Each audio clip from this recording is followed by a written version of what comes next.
Sir ಅವರ ಒಂದು ಸೇವೆ, ಅವರ ಒಂದು ಕೊಡುಗೆ ಚಿತ್ರರಂಗಕ್ಕೆ ತುಂಬ ಅಪಾರವಾದದ್ದು. ನಟರಾಗಿ, ನಿರ್ದೇಶಕರಾಗಿ, ನಿರ್ಮಾಪಕರಾಗಿ ಹೀಗೆ ಅವರು ನಡೆಸ್ಕೊಂಡು ಬಂದರು. ಒಂದು ಪರಿಪೂರ್ಣವಾದ ಜೀವನವನ್ನು ಅವತ್ತು ನಡೆಸ್ಕೊಂಡು ಬಂದು ಇವತ್ತು ನಮ್ಮನ್ನೆಲ್ಲ ಅಗಲಿದ್ದಾರೆ.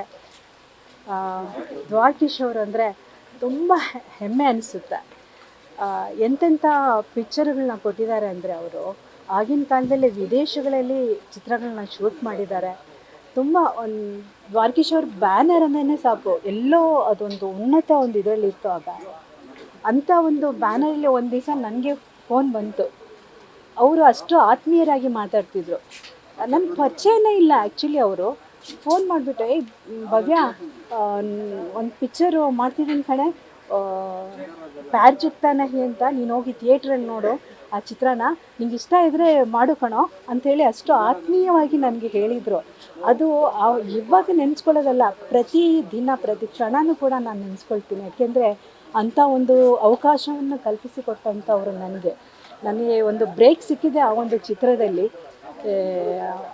ಪ್ರೇಮ ಪರ್ವ ಮಾಡಿದ ನಂತರ ನೆಕ್ಸ್ಟು ನೀ ಬರೆದ ಕಾದಂಬರಿಯ ಒಂದು ಸೂಪರ್ ಸ್ಟಾರ್, ಒಂದು ಸ್ಟಾರ್ ಅಂತ ತಂದಿದೆ ಆ ಒಂದು ಚಿತ್ರದಲ್ಲಿ ನನಗೆ.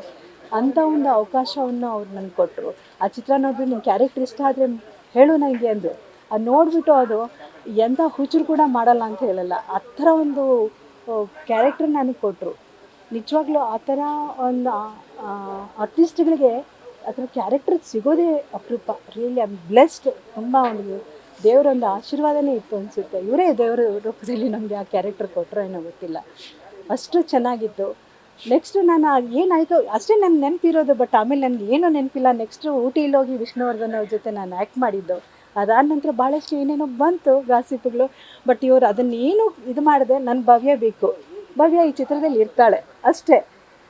ನನಗಾಗಿ ಅವರು ಪಿಕ್ಚರ್ ತೆಗೆದ್ರು ಅನಿಸ್ಬಿಡುತ್ತೆ ನನಗೆ ಒಂದೊಂದು ಸರಿ ಹೇಳ್ಕೊಂಡ್ರೆ. ರಿಯಲಿ ಅವ್ರಿಗೆಷ್ಟು ನಾನು ಕೃತಜ್ಞತೆ ಹೇಳಬೇಕು ನನಗೆ ಗೊತ್ತಿಲ್ಲ. ರಿಯಲಿ ನಾವು ಹೋದ ವರ್ಷ ಕೂಡ ಅವರ ಬರ್ತ್ಡೇನ ನಾವು ಚಿತ್ರರಂಗದ ಒಂದು ಚಲನಚಿತ್ರ ಸಂಘದಲ್ಲಿ ನಾವು ಮಾಡಿದ್ವಿ. ಅವಾಗ ಅವ್ರನ್ನ ಮೀಟ್ ಮಾಡಿ ಮಾತಾಡಿಸಿದ್ವಿ. ಈ ಥರ ಅವರ ಬಗ್ಗೆ ಹೇಳಬೇಕು ಅಂದರೆ ಭಾಳಷ್ಟು ಇದೆ. ಇವತ್ತು ಅವರು ನಮ್ಮನ್ನೆಲ್ಲ ಅಗಲಿದ್ದಾರೆ. ಒಂದು ಪರಿಪೂರ್ಣವಾದ ಜೀವನವನ್ನು ನಡೆಸಿ ಚಿತ್ರರಂಗಕ್ಕೆ ಎಲ್ಲ ತುಂಬ ನಷ್ಟ ಆಗಿದೆ. ಅವರ ಒಂದು ಮನೆಯವರಿಗೆಲ್ಲ ಈ ಒಂದು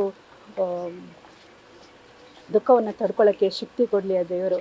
ಪರಮಾತ್ಮ ಅವರ ಆತ್ಮಕ್ಕೆ ಶಾಂತಿ ಸಿಗಲಿ ಅಂತ ನಾನು ಹಾರೈಸ್ತೇನೆ. ನ್ಯೂಸ್ ಫಸ್ಟ್, ನಿರ್ಭೀತಿಯಿಂದ ನಿಮ್ಮ ಪರವಾಗಿ.